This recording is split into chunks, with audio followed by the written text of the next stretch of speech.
Chapter 45. Trial. Standing here, before the Lunar Council, Silent Edge was ashamed to admit to himself that he was scared. These 6 ponies were the heads of an entire half of the new equestrian government, and for him, there was no higher authority. Even Nocturne, the spy master, sat well below the seated members of the council, and treated them with the utmost respect and obedience. The council chamber was a large, circular room. A rounded depression sat in the middle of the floor, decorated in an abstract depiction of the full moon. Beyond a guardrail, a raised platform looked down on the depression from 5 feet up. 6 separate chairs placed evenly apart, with the one at the very front looming higher than the rest. The 6 seats. Both councils had 6 seats of their own, labeled the 1st through 6th. In the first seat would sit the speaker for the council, their leader, after a fashion, who finalized any and all decisions after deliberations were had by the entirety of the council. High above the seats, a stained glass window was set into the domed ceiling, projecting an image of Princess Luna down onto the chamber below. A design decision meant to illustrate that the goddess of the night was ever watchful in these chambers. A soothing presence for the innocent or the petitioning. But for Silent Edge, those blue eyes carried naught but the deepest of disappointment and scorn. Even with all of his pride and skill, under that piercing gaze, he felt as if he was little more than a fool, about to be scolded by his stern mother. Nightblade Silent Edge. An elderly male's voice spoke from the shadows beyond Luna's light, causing Silent to almost jump in his skin. Looking ahead, he had to squint to make out the unicorn of the first seat, glaring at him through the darkness. You stand here before the Lunar Council, under the light of Luna's moon, accused of murder and abuse of power by Sergeant Glaive of the Dragon Sentinels. Silent blinked. Was he on trial already? He had been under the impression he was to be questioned first. On that note, how did he even get here? The last thing he remembered was being led away from the courtyard by a dragon sentinel, probably that Glaive individual, after Scarlet had made her exit. He had been left in a small, borderline empty room, and then... I should hope we do not need to explain to you, Silent, Emir's voice said from the 3rd seat, causing him to turn. The elderly Pegasus mare that leaned out of the shadows observed him with cold, calculating indifference. How serious these allegations are. As a Nightblade, you are afforded far more freedom in the manner with which you carry out your duties. Another stallion spoke up from the 5th seat to his left, this one also a Pegasus. Acts that would otherwise be deemed reprehensible and unconscionable are permitted within your ranks for the sole reason that, as much as I am loath to admit it, they are sometimes necessary. Assassination, the 2nd seat, a unicorn mare proclaimed. Spying, the 4th, an earth pony stallion spat. Espionage, the 6th, an earth pony mare hissed. With each new voice that spoke, Silent became acutely aware of yet another face peering at him from the darkness.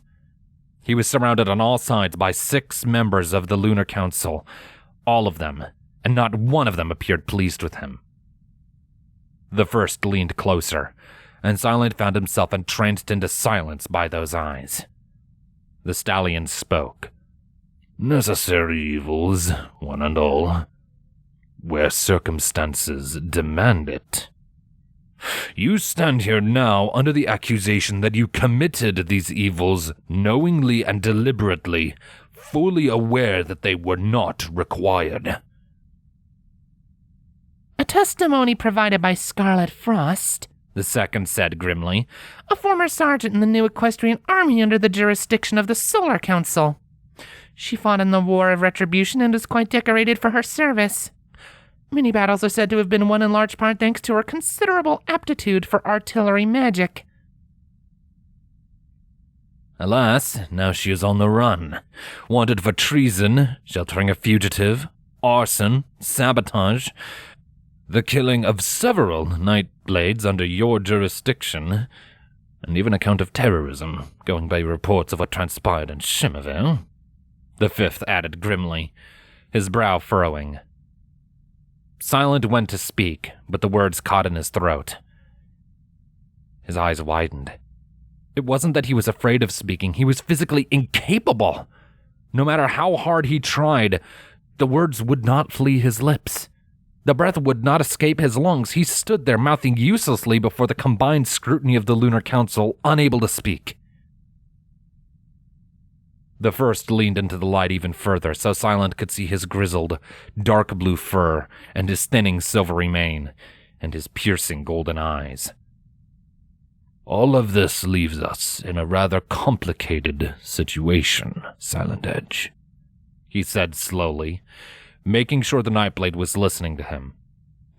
So I expect you to cooperate with our requests and speak only the truth. Do you understand what I am asking of you? At once, Silent found himself capable of speech again, and before he could stop himself, he bowed his head. Yes, my lord, he said respectfully, his ears folding back. This was degrading. How were they doing this to him? What enchantment had they placed on him to make him act like such a cowardly dog? The first nodded before leaning back. Very well. Then speak. Did you or did you not kill innocent ponies in your pursuit of the lamp? I did, Silent eventually admitted, his eyes closing. How many? The fourth questioned. Silent bit his tongue for several seconds before forcing out the answer.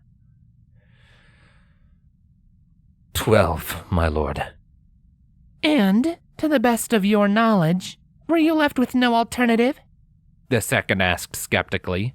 Were you, in all cases, left with no other reasonable recourse but to end the life of the pony before you? Silent opened his mouth to claim that yes, it was necessary, to make it clear that he had been left with no choice in every instance. However, as before, the words became lodged in his throat, causing him to stand there in utter silence. The glow of the moon around him darkened considerably. Silent, the sixth said as if to a mother, scolding her child. Tell us, was it always necessary? Silent's eyes darted around frantically, but he dared not lift his head to look at anything but the floor. His heart began to hammer away in his chest. Anxiety and fear were chipping away at him with every beat of his rapidly chilling heart. Why couldn't he say it? Why did the words escape him? The truth, Silent Edge. The first pressed slowly. We will accept only the truth in this chamber. Silent's eyes widened. The truth. Only the truth, as he knew it. So that's it, he realized, a sickening feeling of violation creeping up his spine. I am incapable of speaking something I know to be false due to some manner of enchantment. He slowly lifted his gaze to meet the eyes of the first. No, my lord. It was not, strictly speaking, necessary, he said slowly, never once tearing his gaze away. However, it was the most practical method of carrying out your orders. The orders all 6 of you gave me. We gave you those orders with the expectation that you would carry them out in a manner befitting a pony in service to the Lunar Council, the fourth pointed out, folding his forelegs over his chest. And as for your claims that it was the most practical means of performing your duty, the third stated with growing contempt, it is clear that you believe those words to be true. But we cannot take your word alone. We must see each incident in their entirety before we may proceed. Silent's eyes widened as he turned to face her. My lady? What do you mean? He asked. Suddenly, he was no longer in the Lunar Council's chambers. Instead, he was standing before a squat, poorly maintained Church of Cadence, standing on the edge of a sleepy, snow-smothered village. His eyes widened. He knew this town. This was Stone Throw. But how did he? Suddenly, the aging wooden double doors of the church burst open, and Primrose came barreling out. She was smaller than the last time Silent had seen her, but in far better health. Her mane was shorter and well-maintained, and she appeared to be well-fed. However, the tears in her eyes and the bleeding cut across her cheek told him in no uncertain terms that she was far from well. His eyes went past her, widening even further. "What sorcery is this?" he demanded, taking a step back. In the doorframe of the Church of Cadence, he saw himself wrestling with an aging stallion, trying to shove past and chase after the escaping filly. He heard his own voice snarling out in his ears, clear as day. "Step aside, old man! I will not let you harm her!" The priest shot back, digging his hooves in and punching for Silent's face. "The child has suffered enough!" He took the blow on the jaw with a grunt before extending his left wing, the blade snapping free with a spine-chilling metallic scrape. "Fool, you have no say in the matter." With a flicker of movement, Silent watched his past self bury his blade into the priest's chest, piercing his heart. The priest gasped breathlessly, his struggles going weak, before slumping lifelessly to the ground. Blood spurted free from his chest to splatter against Silent's chest and face. His cold, unfeeling gaze didn't even flinch. "Do not worry, old man. The child will be joining you soon enough." "A summary execution," the voice of the first rang in Silent's ears, making his blood run cold. "Of a priest devoted to cadence, no less. An elderly stallion incapable of putting up much of a fight. I am failing to see why this death was required." "Perhaps then the assassin was referring to future exchanges," the second's voice suggested, though her tone suggested she did not believe those words. "We shall see," the third remarked. Before Silent could speak in protest, the scene twitched and shifted again, and now he was standing before an isolated farmhouse near the edge of a forest. Inside, he could hear ponies screaming.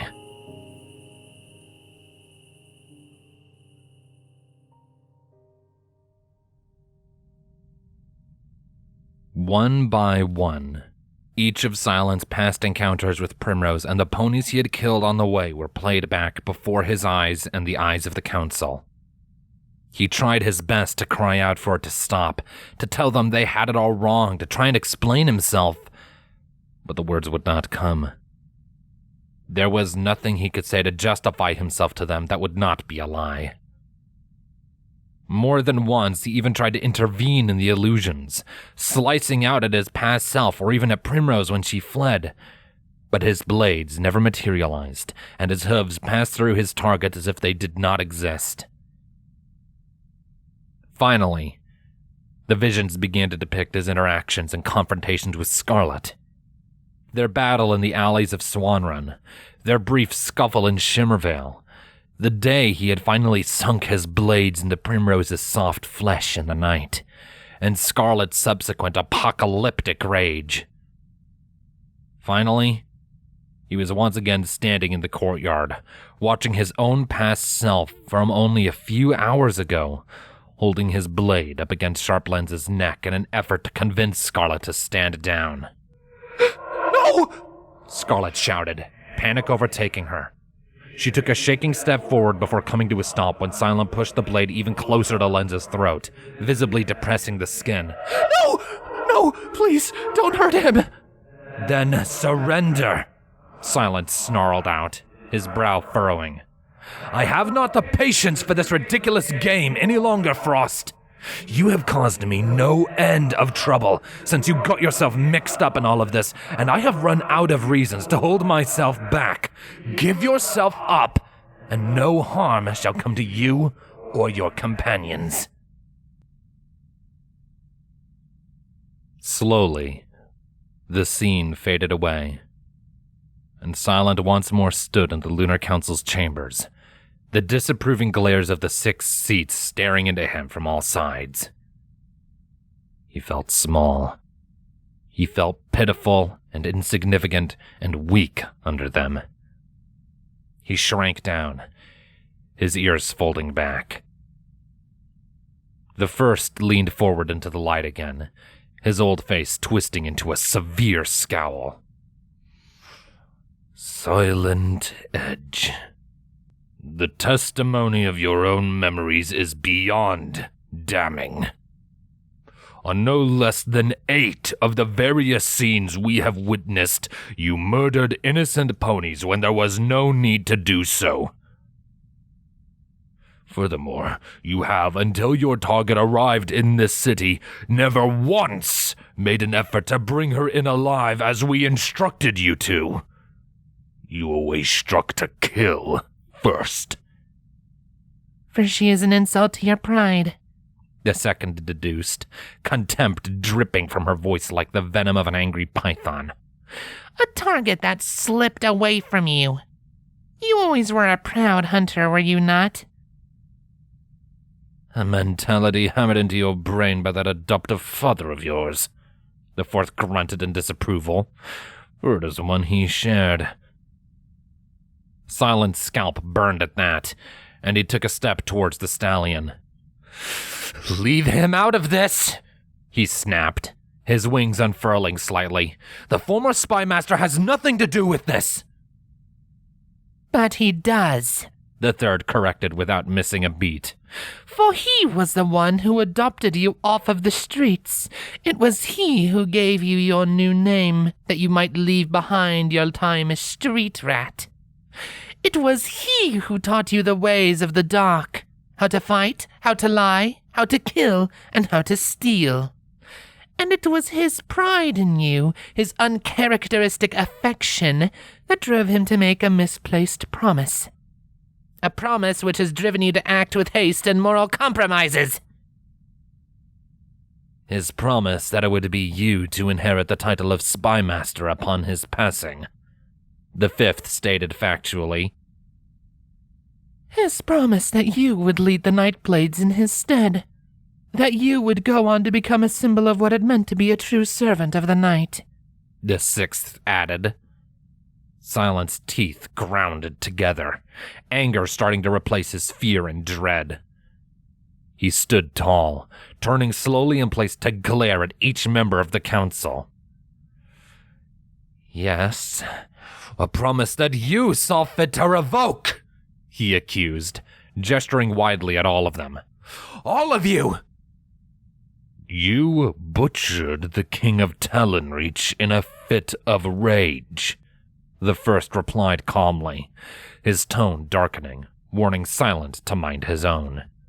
An act that goes entirely against our core values, and more than that, was unnecessary to win the war, or even the siege of the city itself. That action has caused significant harm to Talonreach and all of her people.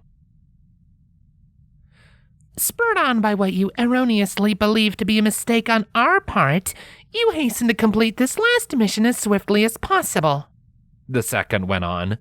You forsook the standards of your order and hunted down this child with every intent of slaughtering her instead of capturing her like you were supposed to. You have falsified your reports to us to cover your tracks at every turn, and you have murdered several without mercy or remorse in your personal quest to reclaim a promise that your father was never in a position to make in the first place. And so it is, the first continued, rising to stand and stepping forward, that you stand here now. And so it is that you shall depart these chambers, stripped of your rank and titles within the Nightblades. Silent went rigid, his ears folding back. It felt as if an ice pick had just been driven into his chest. Slowly, he took a step forward, his eyes going wide. "What?" he choked out. You heard me, The first declared in a cold growl. Be thankful that we are showing you this leniency, Silent Edge. By the Spymaster's request, you have been spared the life sentence your crimes would warrant. But you will never serve the Council again. You are henceforth cast out from the Nightblades and from New Cantor. You will be relieved of your weapons and armor before you depart from the castle. No, you cannot do this! Silent shouted, stepping forward only to be met with an invisible barrier. You can't! We can, and we have, the fifth snorted. Accept your fate, Silent Edge. The first nodded. Our decision is final. Your protests will avail you not in this hall. Silent's eye twitched, a pressure building up in the back of his mind like an increasingly heavy weight bearing down upon a glass floor. This is madness, he seized. In your eyes, perhaps it is. The first countered quietly, but we are not judging from yours. We are judging from ours. Now, be gone.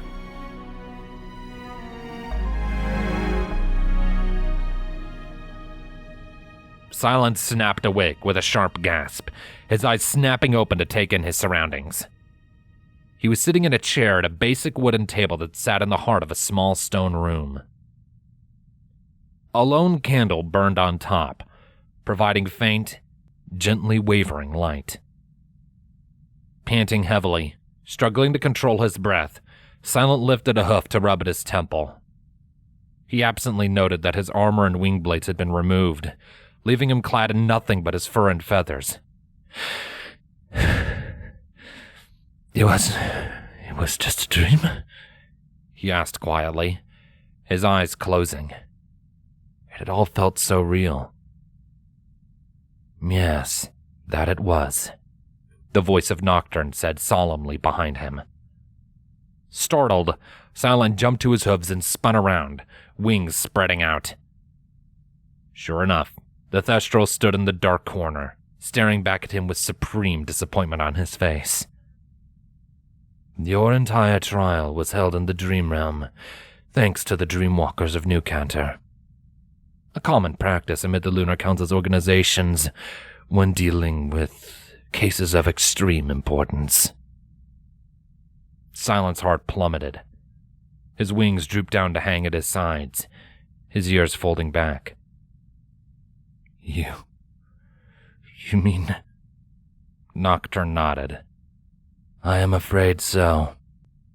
And I witnessed it all. You are the last to awaken. A heavy silence fell over them.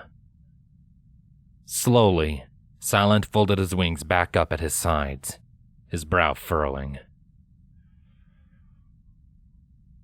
I see, he whispered, no longer bothering to hide the contempt and resentment in his voice. The pressure grew heavier. Nocturne frowned and opened his mouth as if to retort. However, he thought better of it and instead gestured for one door against the wall. The door stands open.